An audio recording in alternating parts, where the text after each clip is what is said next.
So there are 8 strategies I'm going to give you to help you survive in a relationship with a narcissist. And I should know because I survived one. You've tuned in to When Your Mind Becomes the Scene of the Crime podcast. I'm Dr. Linda F. Williams. I take survivors of abuse and trauma from pain to purpose so that you take back your power, tap into the truth of who you are, and live your best life now. Strategy 5, set clear boundaries. There's no social governor on these people's mind. For instance, you or I could walk into a social setting and automatically know what's appropriate and what's inappropriate in that setting. And generally, we will honor those boundaries by default. It's stuff that we learn from our empathetic sides, be it in social situations, just respecting other people. The narcissist doesn't have that in their head. They don't have that in their heads, okay? They're incapable of that. So they're not able to respect those boundaries.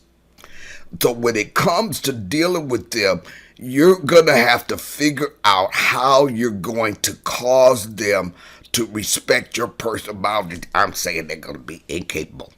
Unless it means something to them and it's going to benefit them, they're not likely to do that. That said, it's still important for you to tell them what you will and won't tolerate. But like me, this is the deal. You got to figure out how you're going to do that without constantly repeating yourself to no avail. I'm saying in this situation, you're going to have to figure out what are your boundaries and what are you going to do if it's crossed.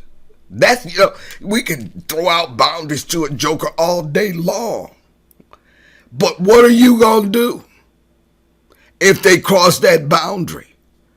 This is what you have to figure out, because it's going to come down to this. These jokers can't even hear this. It's buzzing in their heads because they're not used to respecting anybody's boundaries. But every time you repeat yourself with respect to drawing lines in any relationship, narcissistic or otherwise, every time you repeat the same old thing, you are weakening your position. Period. Okay? And if you're constantly saying the same thing over and over again to this joker, and they are not showing you any evident change, then you need to be ready to decide, what are you going to do? See, I don't believe in my religion. It's just me, okay? I don't do the whole ultimatum thing, okay? You do this or I'm going to that. Why? Because I learned early on from telling an abusive person what my plans were. I learned early on that that wasn't the thing to do. It resulted in my being separated from my kids. I didn't get to raise my kids, but that's another story for another time, okay? He ran off with my kids. If I'd have kept my mouth shut and just done what the heck I was going to do, I never would have had to go through those years of that trauma. Never. So in my personal life, I've learned I'm going to say it one time at the right time, and I'm done with it. I understand when I tell you it's me or you, that you're going to get to make that decision. But this is the deal. I'm not going to say it again.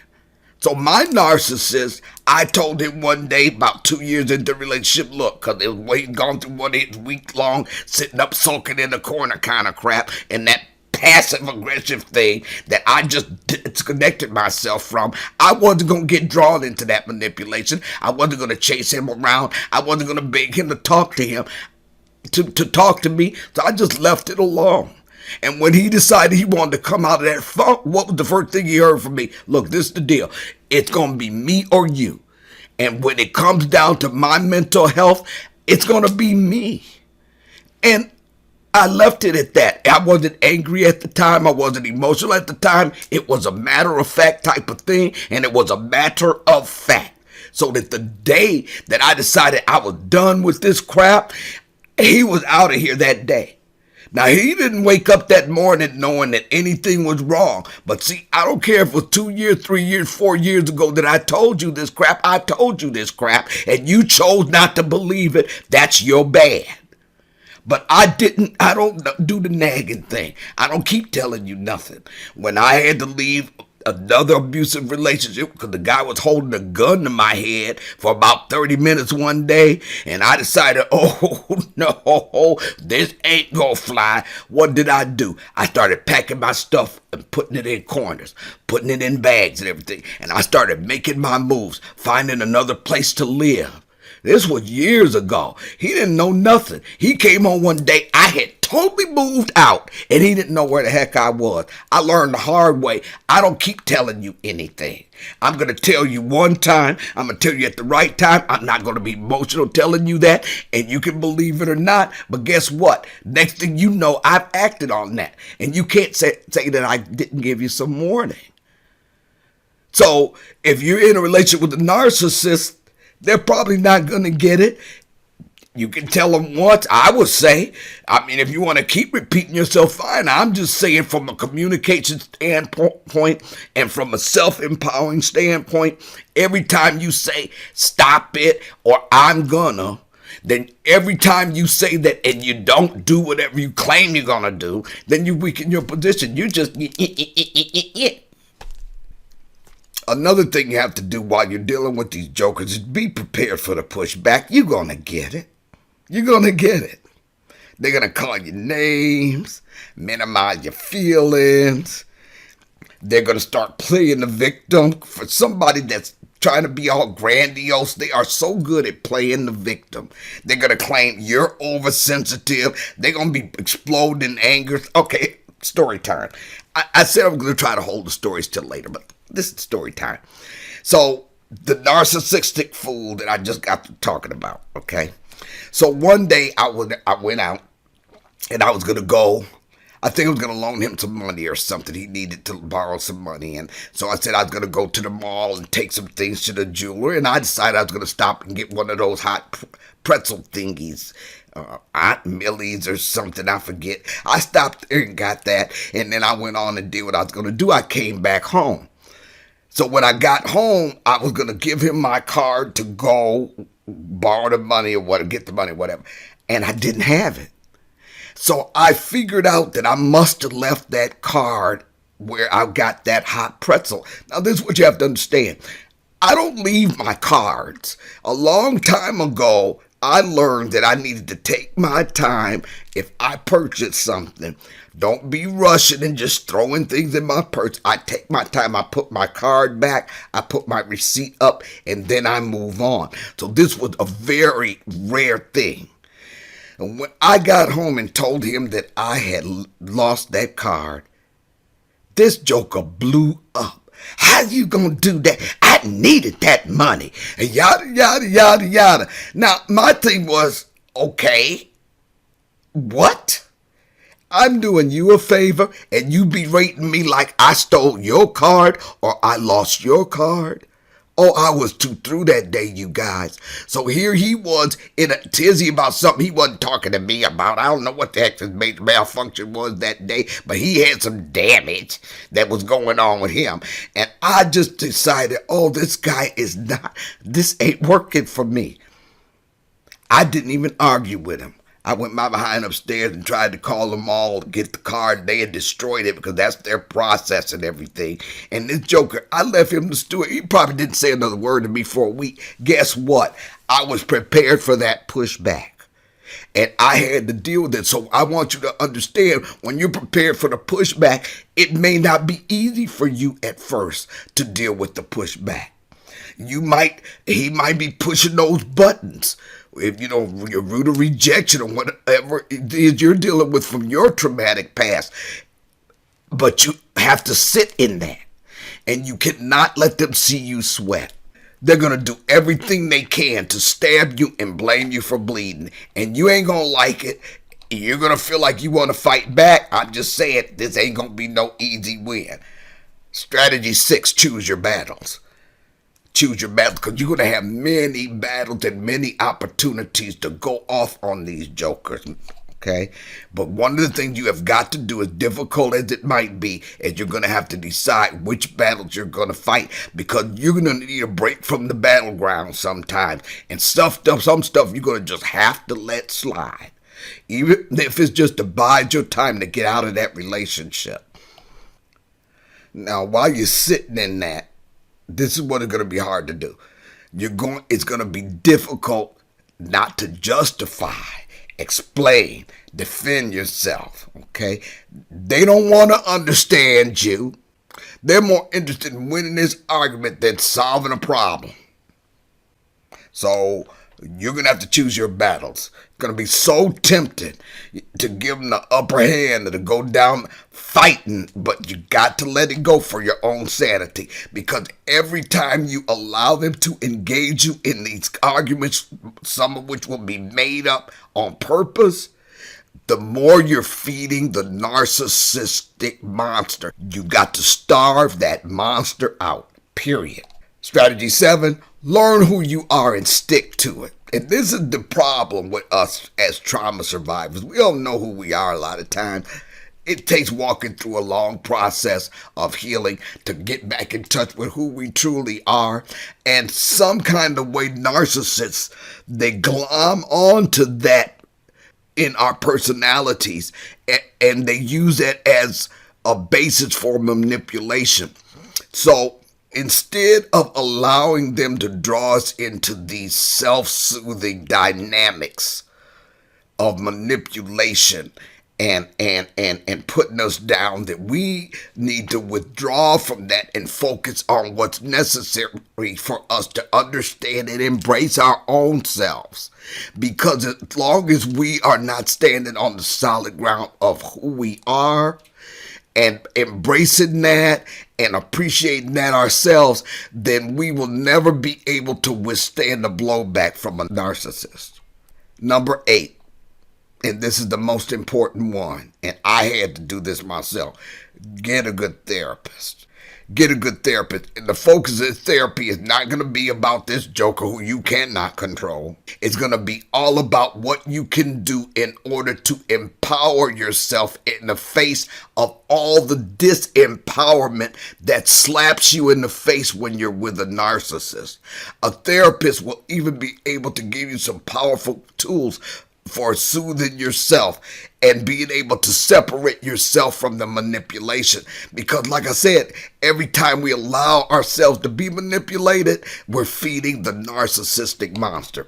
Story time. I went on this dating site, which shall remain nameless, but I'll tell you that you fill out these long questionnaires. It might take you days to fill them out. And then if you get a match, then they allow you to communicate through their questionnaire. You know, you pop their question to them. They pop a list of pre-created questions to you. And they encourage you to stay on the platform as you communicate and take it slowly. Well, I got this match, and the guy seemed great, okay? And we talked on the phone way too soon. I'm just admitting this. We should have kept that communication right there on that platform. At some time during our talking, though, this guy, and this should have been my warning sign number 1 of manipulation. He told me that he was talking to another girl in Florida, and that, you know, as he talked to me, that I was pulling in first ahead of her. Now, this triggered something in my ego. I mean, straight up, let's just be real. I'm just going to be real with y'all, because there's no time to play. And I remember something went off in me, which engaged me with him further, because I wanted to be number 1. See? And that fed my ego.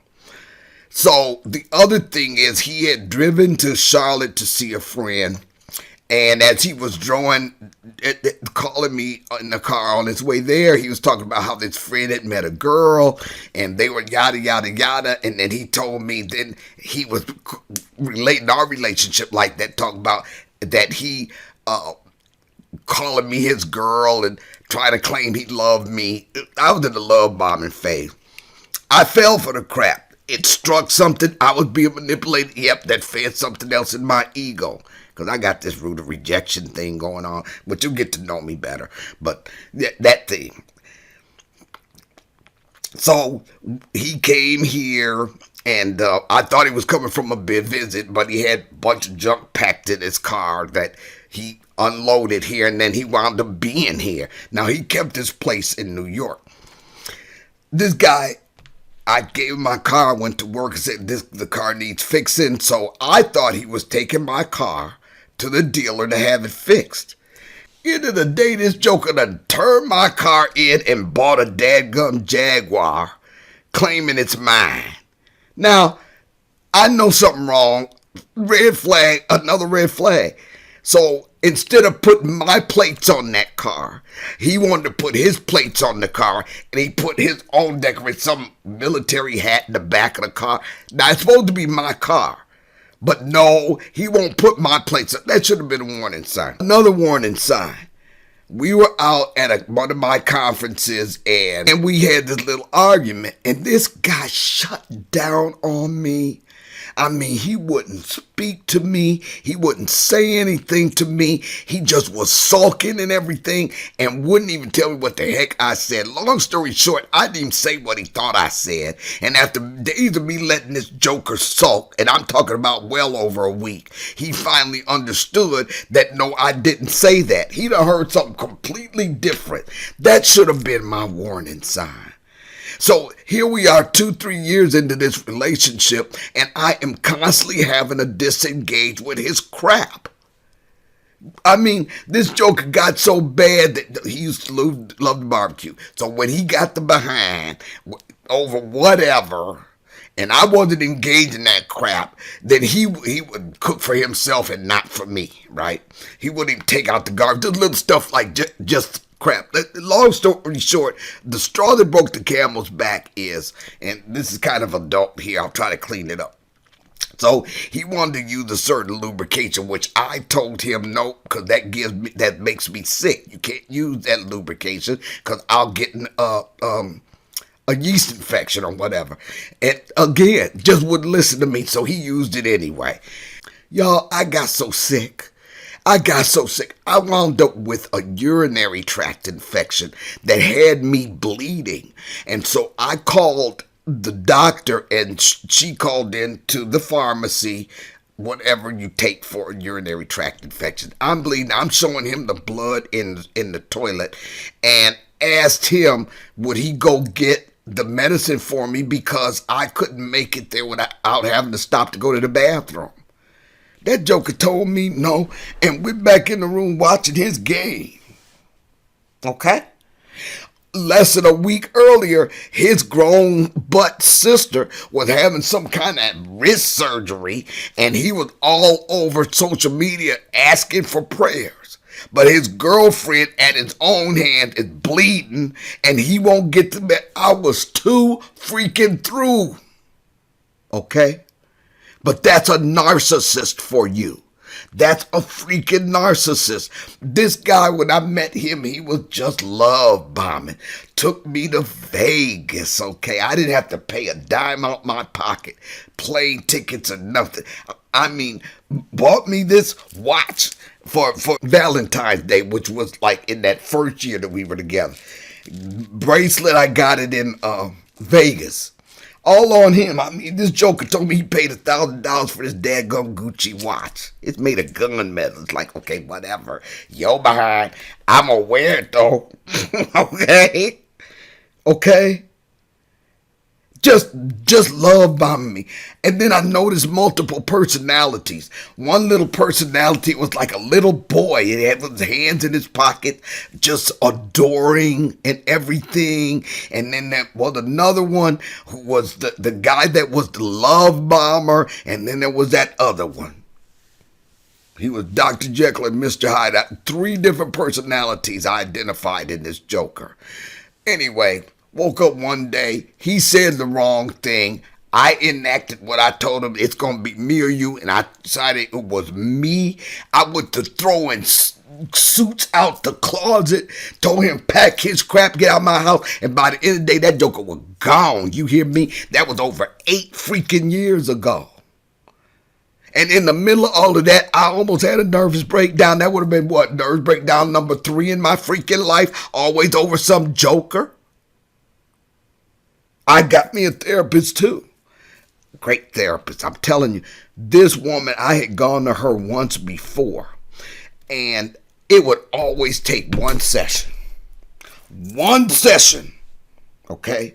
And it's just something about this woman. I went to her. In fact, I had made an appointment to check into Pine Rest because I was at the end of my rope for trying not to engage with his narcissism. Thanks to my sister, she was just so sweet. She came and saw me, and it was just great. It just turned to everything. I canceled that institutionalization, got rid of his butt, and it's been healing ever since. I spent a lot of time. This was when I was really into writing my book, because 7 years I wrote that book. And in the middle of being in a relationship with him, I think I was in a relationship with this narcissist for 4 freaking years. I don't want y'all to think I got it all together, because I got degrees on the wall. I'm Dr. Linda. I've done some stupid crap. So when I'm talking to you about what it takes to survive a narcissist, it's because I have been there. And I know what an emotional drain it is. And I know what it takes to disengage with feeding that monster. Anyway, that's my story time for today. I hope you got something out of this. I'm just doing this together at the last minute because it's been on my mind to talk to y'all about the narcissist experience I had. I'm sure you'll hear more of it later. Always remember your greatest power is realizing the truth of who you are. Know that truth. Thank you for joining me today on When Your Mind Becomes the Scene of the Crime podcast. Schedule your free breakthrough session now at lindafwilliams.com. That's lindafwilliams.com.